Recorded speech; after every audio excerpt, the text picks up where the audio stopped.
Agradecendo a presença de todos, dando início a mais uma atividade. Como de costume, vamos estabelecer a conexão com o mais alto.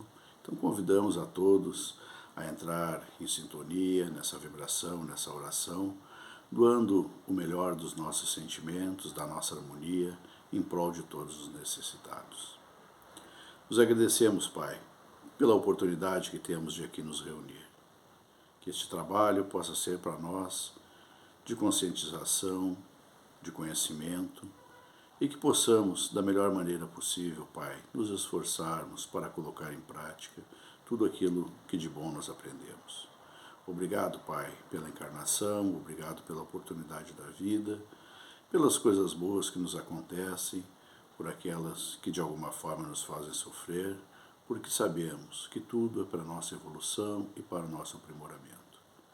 Rogamos, Pai, as vossas bênçãos de luz, de paz, de serenidade, de esperança, para todos os nossos irmãos, seja no plano material ou no espiritual, que se encontram em dificuldades. Pensando inicialmente naqueles que se encontram hospitalizados ou à espera de um leito, ou à espera de um exame, de uma internação, que esses irmãos possam ter as suas dores serenadas, que possam aceitar com resignação esse momento de dificuldade e, sobretudo, que consigam eles, Pai, rogar até vós tudo aquilo que necessitam. Que a vossa bênção, que a vossa luz também possa se estender para todos os profissionais da saúde, todos os envolvidos neste socorro que se faz tão intenso nesses momentos que estamos vivendo, que os médicos, enfermeiros, atendentes, profissionais possam ter as suas energias restabelecidas no processo do sono, para também conseguirem, durante a sua jornada, a exercerem com muita responsabilidade, mas sobretudo com muito amor. Que as vossas bênçãos, Pai, também possam se estender a todos os encarnados em dificuldades, sejam elas materiais, psicológicas, psiquiátricas, aqueles que enfrentam problemas tão grandes e que já pensam em desistir, que o seu ânimo possa ser recobrado, que possam as forças do bem estar presentes nesses irmãos, para que desta forma todos consigam enfrentar os seus desafios com serenidade, com esperança, fazendo sempre o seu melhor na resolução das situações. Pedimos, Pai, a vossa bênção para os que se encontram e que se sentem abandonados nos asilos, nos orfanatos, nas clínicas de recuperação, nas prisões, em todos os ambientes, Pai, em todos esses locais destinados ou à recuperação ou ao amparo desses irmãos, que ali possa se fazer um raio da vossa divina luz, serenando o coração daqueles que ali se encontram, serenando as suas necessidades, a sua saudade, as suas angústias, e que desta forma esse estágio momentâneo possa ser para eles também de crescimento na sua jornada, não só terrena, mas também como espiritual. Rogamos, Pai, a vossa bênção para aqueles irmãos que não se encontram mais na nossa dimensão física, que retornaram à pátria espiritual, que todos eles, amigos ou menos amigos, possam receber as nossas vibrações, o nosso carinho, e que a nossa oração possa chegar até eles como uma vibração de amor, como um bálsamo de alento, para que consigam então sair das suas dificuldades, se reintegrar nessa nova jornada e desta maneira conseguir bem vivenciar esse novo momento. Pedimos, Pai, também o consolo e conforto para aqueles que aqui ficaram na dimensão terrestre, que a saudade possa ser de alguma forma amenizada com as boas lembranças e também com as orações endereçadas àqueles que amamos. Pedimos, Pai, a vossa bênção, a vossa luz para toda a nossa humanidade, para aqueles que têm o poder das decisões, que possam essas decisões sempre serem tomadas buscando por esses governantes, serem tomadas buscando o bem-estar da coletividade. Rogamos, Pai, que possamos agora, na próxima etapa do trabalho, na exposição doutrinária, colhermos aprendizados, reflexões que possam ser úteis na nossa jornada. Muito obrigado, que assim seja. A nossa saudação a todos os irmãos que nos acompanham neste momento, através das redes da Casa Espírita Fraternidade. O nosso tema de hoje é referente ao livre-arbítrio. O livre-arbítrio é a liberdade de escolha que nós temos nas mais diversas situações da nossa vida.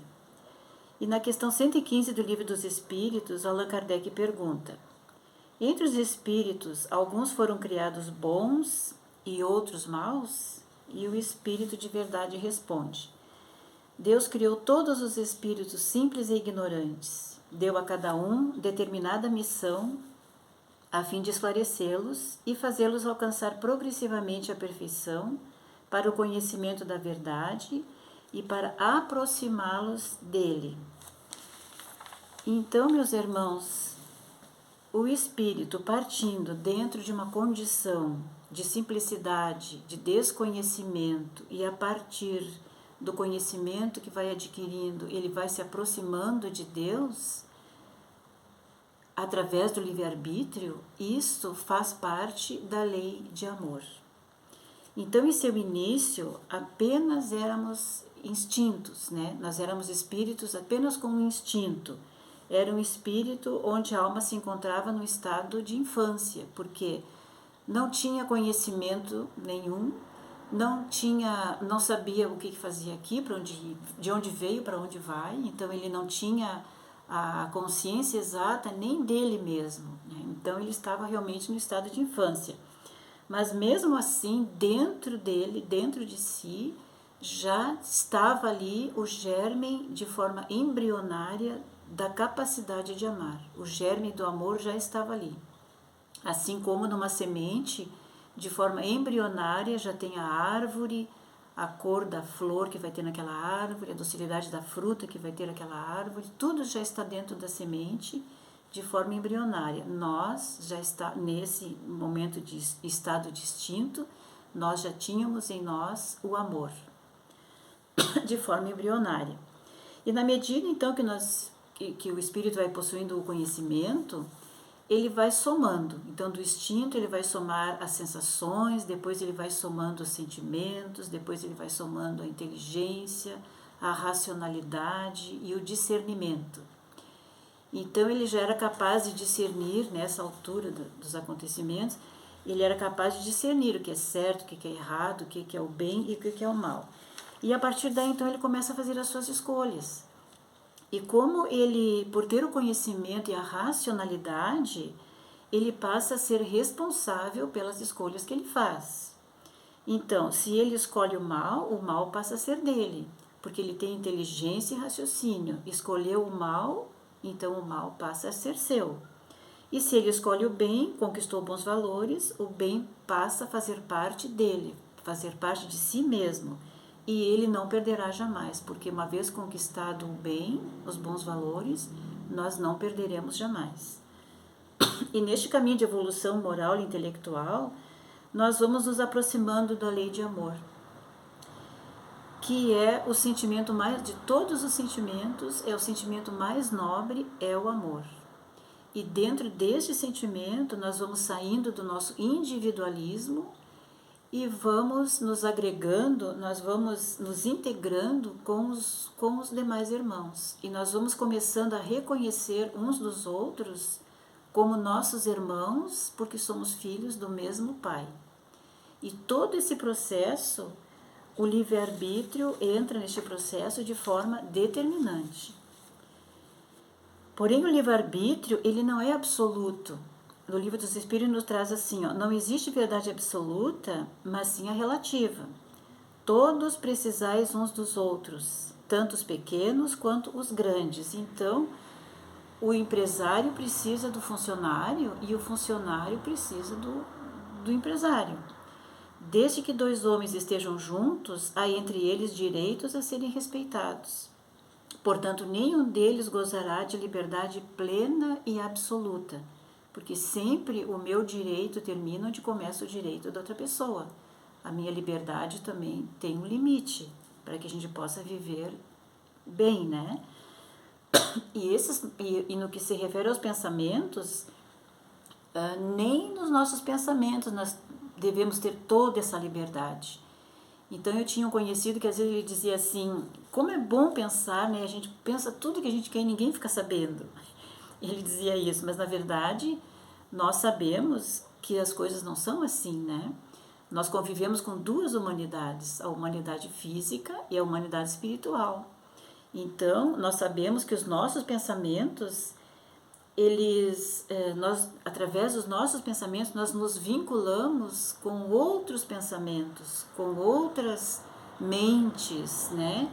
Com outras ideias, que de repente nós vamos passar a ter ideias que já não são mais tão nossas assim, né? Nós sofremos influenciações.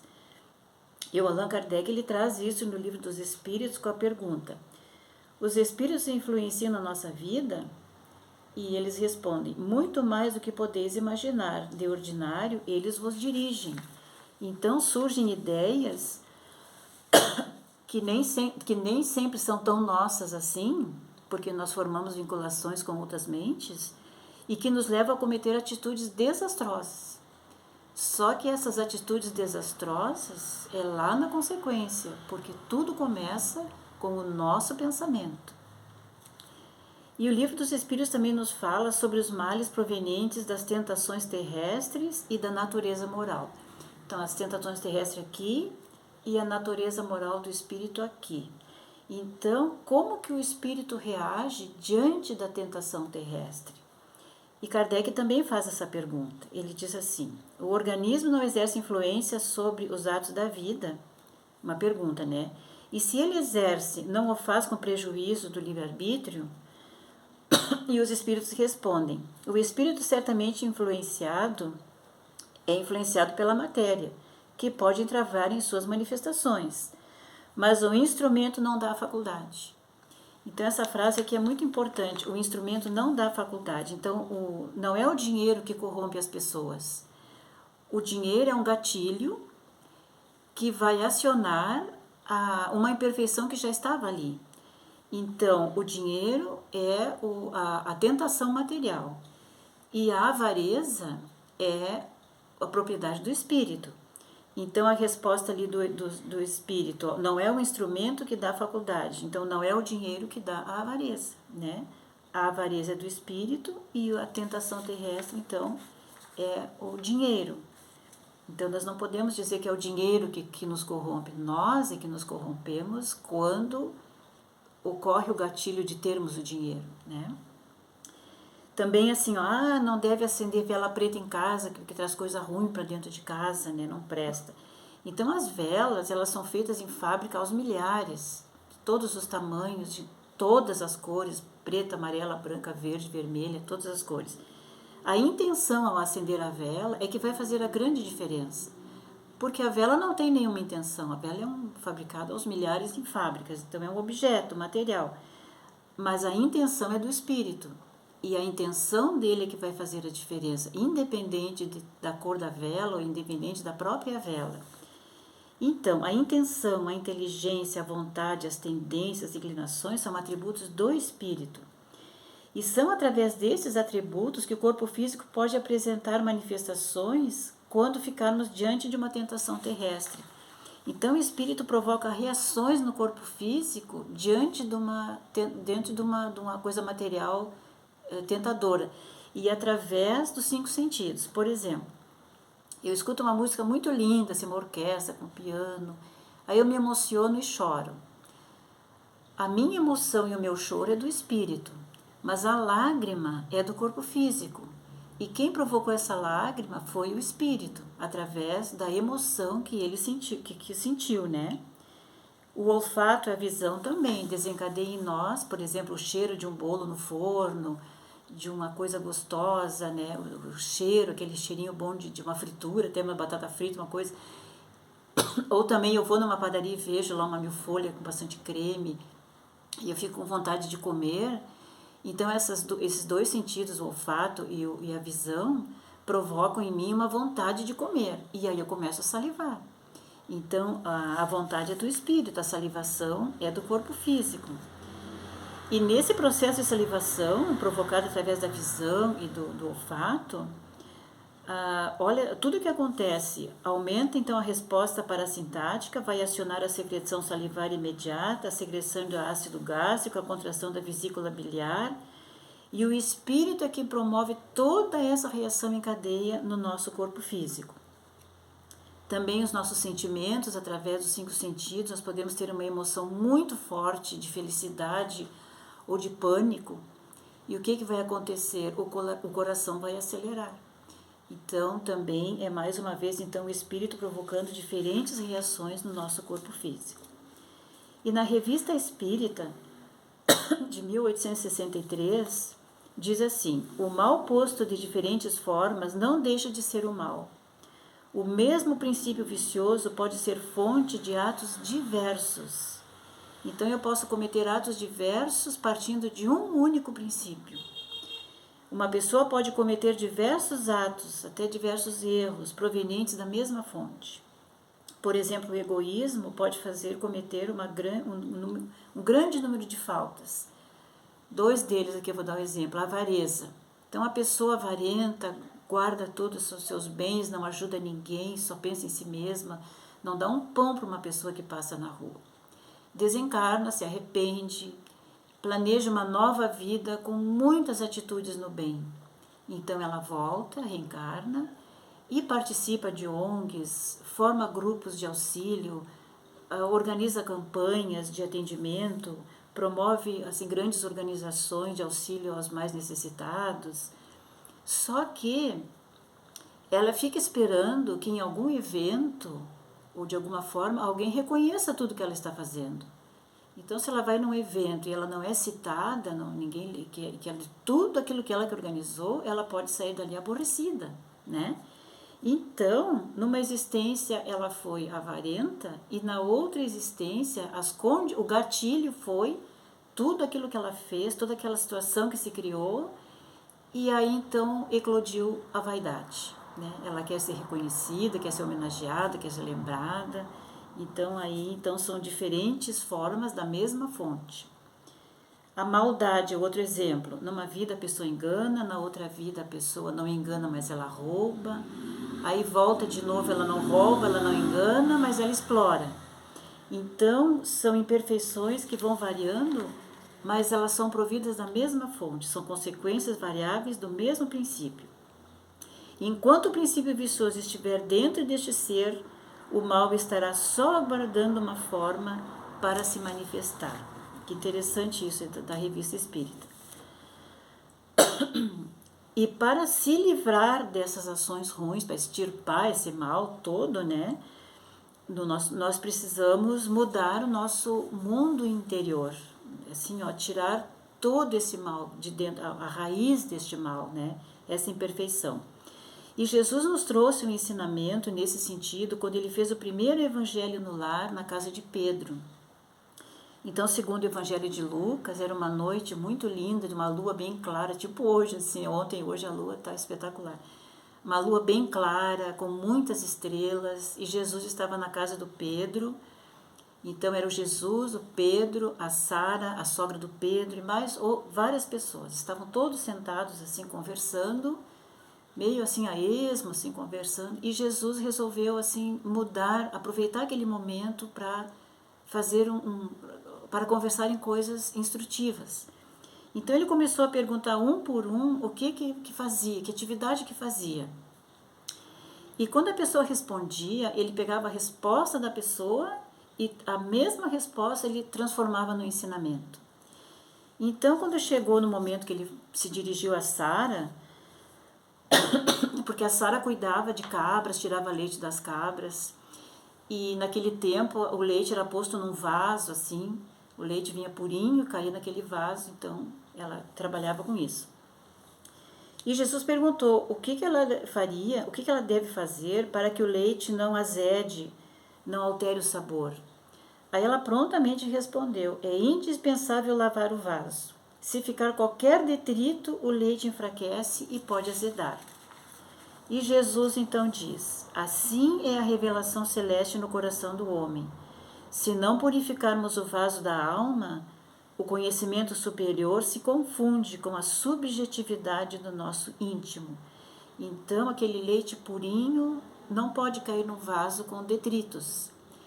E as revelações celestes, elas não podem entrar em nós e misturar com a subjetividade, com as imperfeições que nós temos no nosso vaso íntimo. Então, ele diz, né, a revelação celeste no coração do homem. Assim, então, o que acontece no leite, no vaso, acontece com nós, né? Ele fez essa comparação. Porque é no vaso íntimo que está a nossa consciência.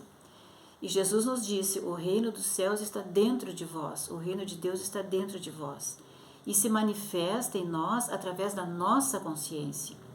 Então, cada vez que nós anularmos esta voz da nossa consciência, que nós não escutarmos, que nós anularmos essa voz da consciência que nos alerta do mal proceder, os efeitos prejudiciais que ocorrerão deste mal proceder, terá em nós como os únicos culpados, porque nós fizemos com a nossa própria vontade a escolha que nós fizemos.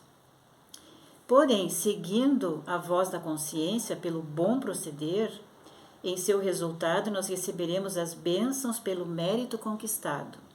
E uma vez consolidados no bem, nós nunca mais vamos retroceder, porque o bem estará fazendo parte de nós, parte da nossa natureza.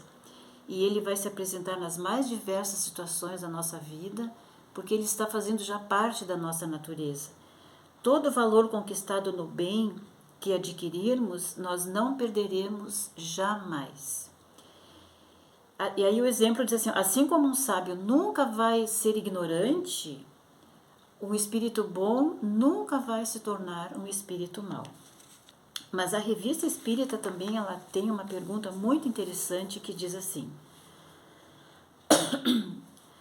Nero poderá ter cometido mais maldades do que na precedente encarnação?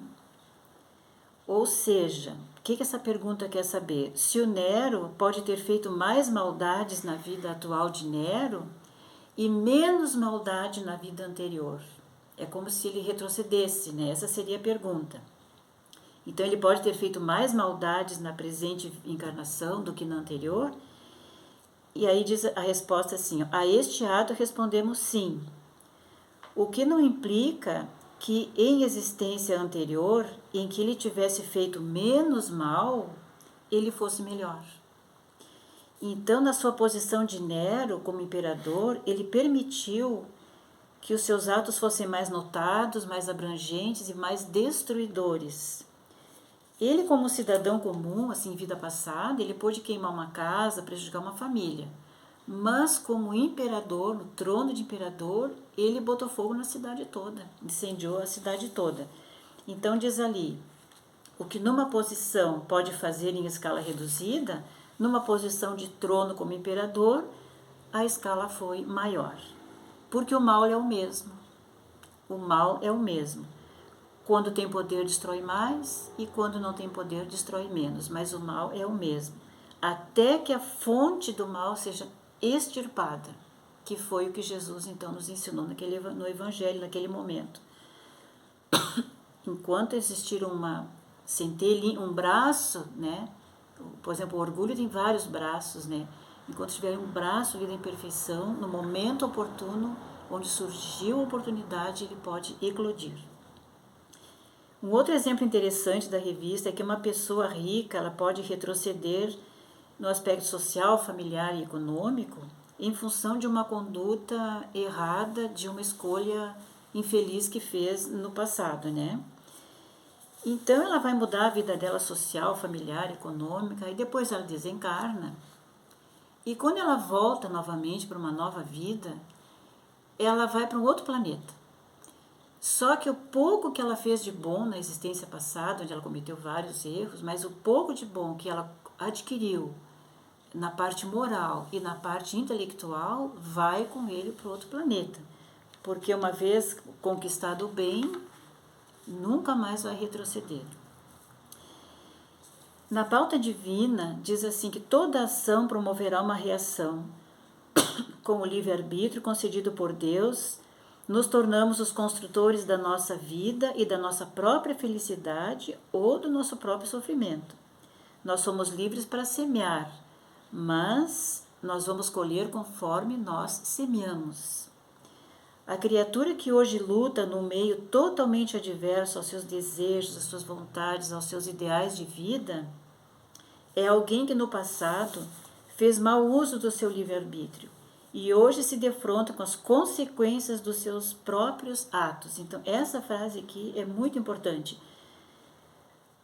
Se defronta com as consequências dos seus próprios atos. Então, não é Deus assim, não é aquele castigo, um castigo aqui, castigo, tu vai sofrer aqui, tu vai sofrer lá, tu vai sofrer lá, porque tu fizeste o mal. Não é aquela coisa assim, de sofrer por sofrer.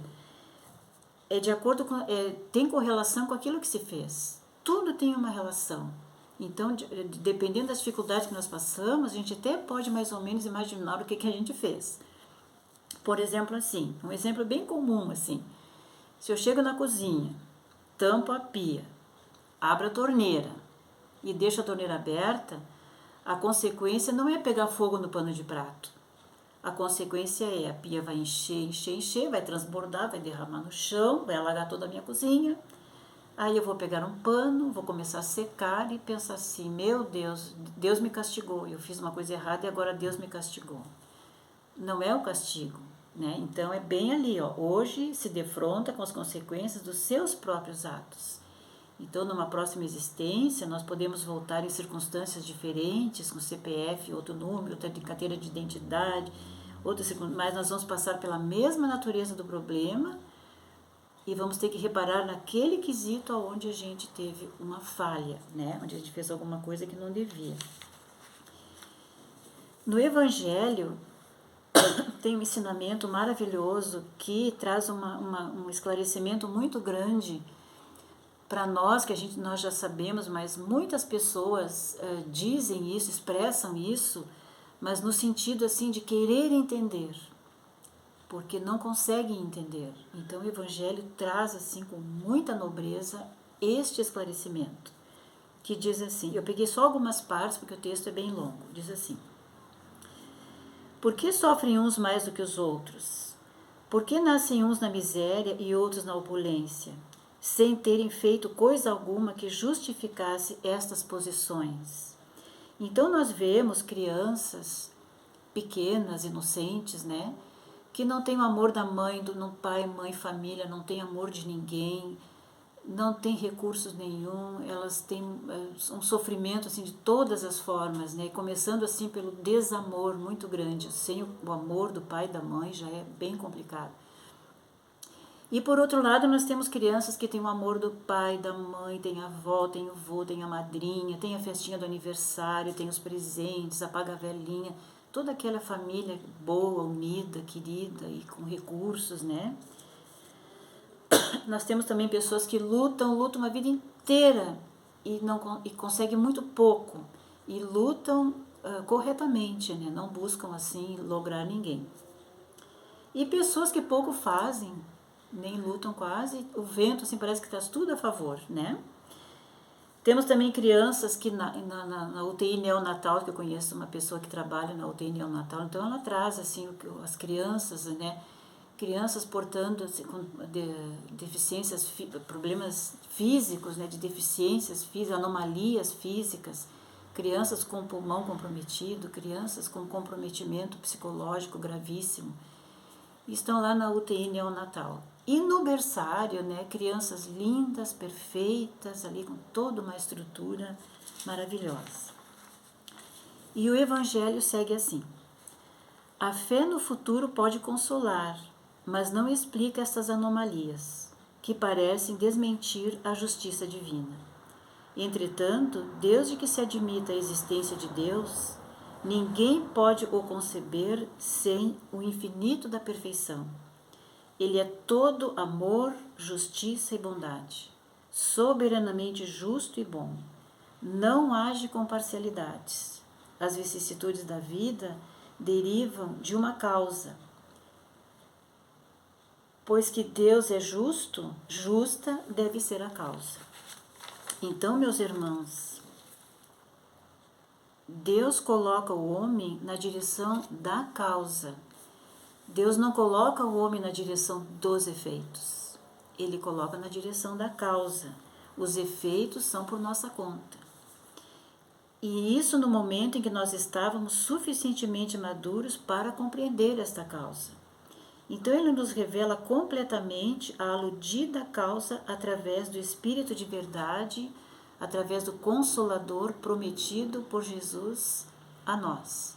Que Jesus disse: subirei aos céus e pedirei ao meu Pai que vos mande o Consolador, e ele vos dirá tudo quanto vos tenho dito, e mais, no sentido assim de que nós estaremos numa evolução com mais esclarecimentos para entender as leis divinas.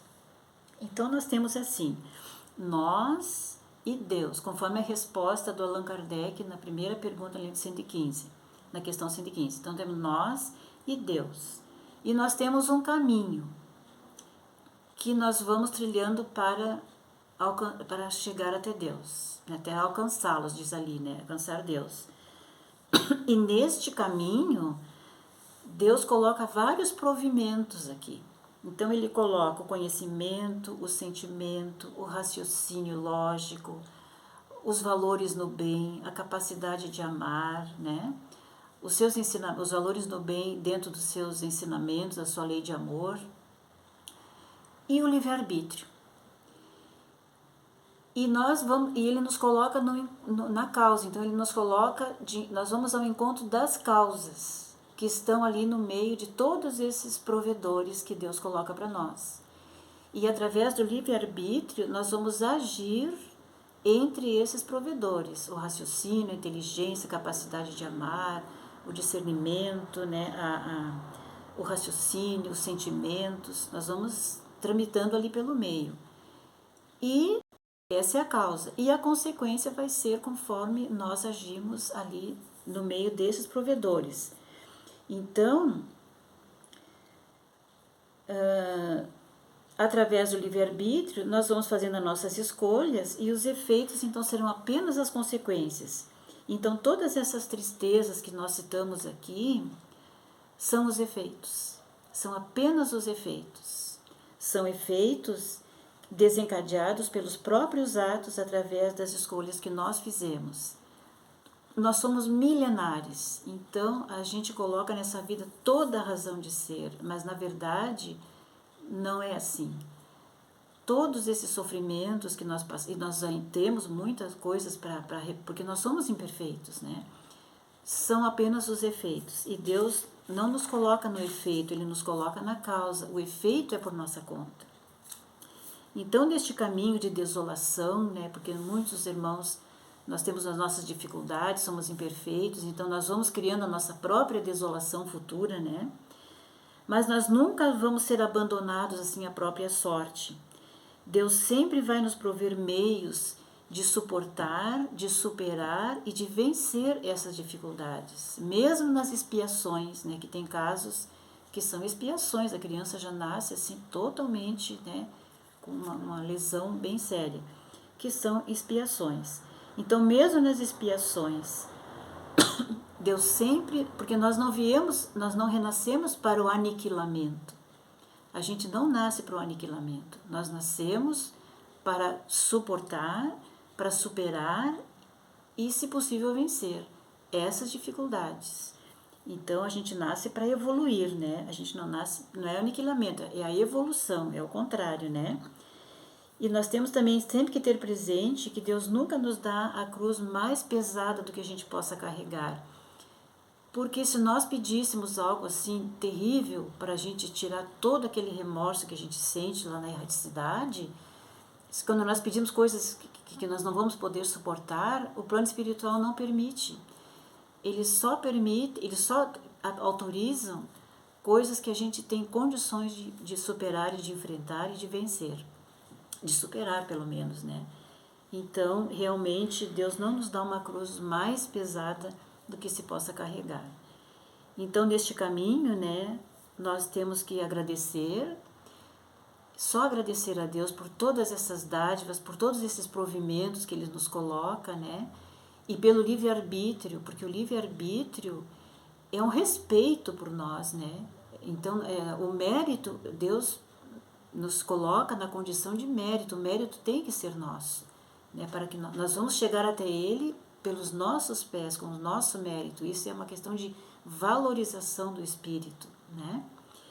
Então, nós temos só que agradecer e temos que sempre buscar assim o Evangelho, buscar os ensinamentos espíritas, quando a gente se defronta com algo assim muito chocante, né? Porque hoje nós estamos bombardeados com notícias tão ruins, então a gente tem que procurar sempre buscar, né, os estudos, rever as apostilas, rever o Evangelho, porque tudo está ali, né? Tudo está ali para nós, o Consolador prometido de Jesus, né? E isso para nós é uma bênção muito grande e faz com que a gente receba as dificuldades como um remédio, né?